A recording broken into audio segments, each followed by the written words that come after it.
during the time of the launch of Pathport was right when Gray Interfaces was becoming Pathway Connectivity, and the core group of the Pathway team was just coming together. Back in the early 1990s, I was working at CBC, the Canadian Broadcasting Corporation, in downtown Toronto.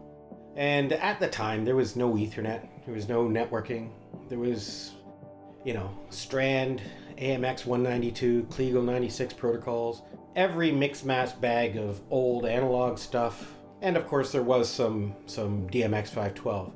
It was really cool for us that there was a guy in Canada that was making these boxes that would convert one protocol to another. Some of the rooftop studios that we were building were just enormous. And we installed, not the first, but one of the early Pathfinders. The essential nature of the Pathfinder was to allow a facility that, say, ran different shows on different nights. Cruise ship would be an example of that, to quickly repatch things at really the touch of a mouse. And it was great because you could have a matrix of DMX coming in, 16 lines in with 48 lines out or whatever it was, and we could patch them to all of these different lighting positions, and we could have good, clean, hard DMX. That particular system had a capacity of, something in the range of 24 console inputs and close to 400 DMX outputs. It was more or less a spreadsheet kind of arrangement where you would, assign DMX outputs to inputs. And rudimentary and a little bit cumbersome, to say the least. It was a great idea at the time, but things had to evolve. We all knew they had to evolve. Us as end users, being at the CBC, knew that things had to evolve. And luckily, the guys at Pathway Connectivity were early on thinking of the same sort of things, that Ethernet has bandwidth for days. And around the same time, they were thinking about Pathport. So there was a feeling that DMX was already, even though it was only barely 10 years old, was on the way out. And the obvious thing that would replace it would be Ethernet, because it had a massive bandwidth. But there needed to be something that would bridge the two worlds. Okay, so, DMX equipment was everywhere, and the sunk cost and investment in this, in DMX equipment was enormous by the end of the 90s. So, okay, sure, let's all accept that we're going to control everything by Ethernet at some point. There was still the problem of all of this very expensive equipment that could only be controlled by DMX. So what did we need? We needed a device to bridge those two worlds. And what they were thinking with Pathport is this data can be everywhere all the time. Like, let's not worry about the RS-45 layer. Let's just put thousands of DMX channels onto the wire and then just pull them off where we need them, when we need them. The idea of having multiple sources and multiple syncs and being able to build rules to prioritize who's in control when, and what happens when you lose one signal. Do you crossfade nicely to the next signal and all the rest of it? Larger companies had the wherewithal to develop Ethernet products. Small companies didn't. You needed to have deep pockets. You needed to be able to employ a number of engineers to work on not just the hardware, but more importantly, the software that goes into these kinds of Ethernet products.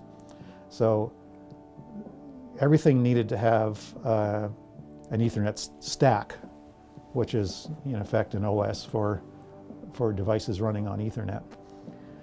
So you had two ways to get an Ethernet stack. You could go out and license one at the cost of sometimes tens of thousands of dollars, or you could develop your own. Now at the time, when we started looking into this, the obvious route was to license one because we wanted to be fast to market. And it began in earnest on January 1st, 2000. And that's when we hired a very young, smart engineer to come in and take the lead. I became involved in the Pathport project on my first day at Pathway. It was the first thing I was going to be working on day one. I was so excited to work on developing the Pathport. It was my first engineering design project, and I felt really lucky that Dave had trusted me to tackle such a substantial project. Everyone at Pathway was so enthusiastic and motivated to work on this project together. It felt like a real family.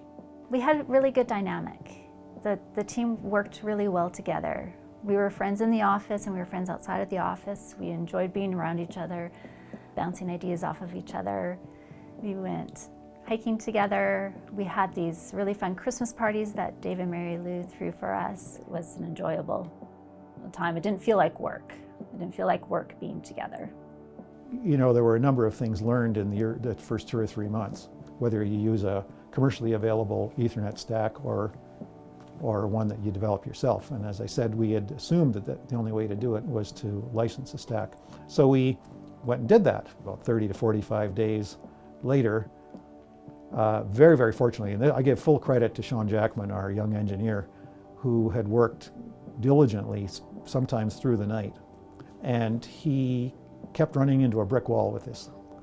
And the chip did not have the ability to handle any flavor of DMX. We had bought a dev kit for developing an Ethernet device, and we had developed a prototype of the Pathport that very nearly worked, but not quite. The vendor hardware was fatally flawed in a subtle but substantial way that made it not work very well for transmitting and receiving DMX, which, as you can imagine, would be rather important for the Pathport.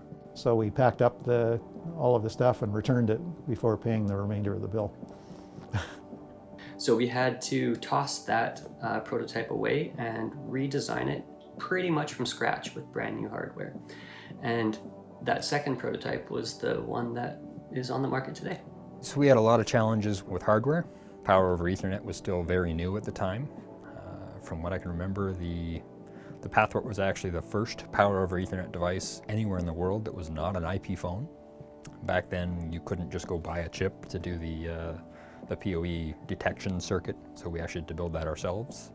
We did, I don't know how many hardware revs we did over the first year of development to get the first version that we took to the trade show, showed for the first time. We launched the product at LDI in Vegas, and I myself didn't realize how important this time was for the company. I was new to the industry, new to LDI. I remember the buzz that surrounded our booth. You know, because it was a groundbreaking product for us, we were moving from the DMX world of, let's say, low tech, to the world of high tech, the Ethernet world. You don't want to do that and just have a piece of bent sheet metal. You know, it has to be something a lot splashier. And you know, we envisioned the product introduction, and again, you want something that's going to wow people, right?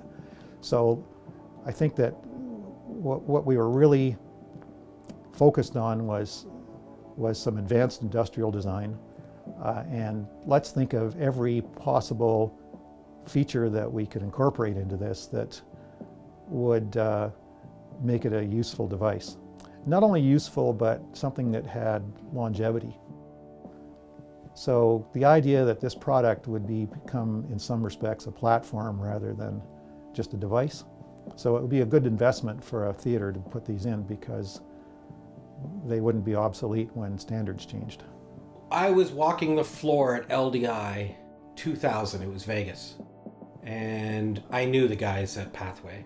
I certainly knew Dave, and I knew there was a bunch of young smart guys there, and they were really cool, and I walked into their booth and I saw for the first time ever this thing. And I was like 10 feet away from it. I hadn't touched it. I knew exactly what it was going to do. But first off, I said to Dave, that looks cool. Like, the industrial design on this thing is like A1. And I said to him, Dave, I know that if you spent the time to make something look that cool, that it's got the support of the entire company behind it, and obviously there was an awful lot of research that went into it. And they won Product of the Year that year. Well deserved. Yeah, it was really encouraging that people coming into the booth, seeing the product for the first time, were thrilled with what they saw. Dave spent a lot of time thinking about how this product would show. He spent a lot of energy thinking about the design of the product, not only the firmware and the software, but also the industrial design. And it was the first time we had a cool looking product. I remember the last day hearing about how we might win this award, the New Product of the Year award. And it was probably something that wasn't supposed to slip, but we were just given a heads up that we should probably show up at the ceremony. So we did, and sure enough, we won Best New Product of the Year. And I think for a lot of us, that's when we knew that our hard work was going to pay off and that this was going to be an important part of the industry. I didn't know what an impact the Pathport was going to have on the entertainment lighting industry. I was brand new myself to the entertainment lighting industry, and it wasn't until the launch of the Pathport at LDI that year in 2000 that I realized, after speaking with customers, what a substantial impact it was going to have. A lot of people were just thrilled with it. We got huge kudos on the industrial design, the features. People said things like, "Well, this is something we've been waiting for," and then very shortly after that, Steve Terry from at the time the company Production Arts, he was writing articles for industry magazines, and he wrote an article titled "The Next Generation Lighting Networks Are Here," and featured the Pathport, a big picture of it, and wrote in glowing terms. And now Steve is as most of us knew at the time, and we still feel that way, is probably the foremost guru in the lighting industry. And he never gets anything wrong. So that, I think, was a realization that we were onto something.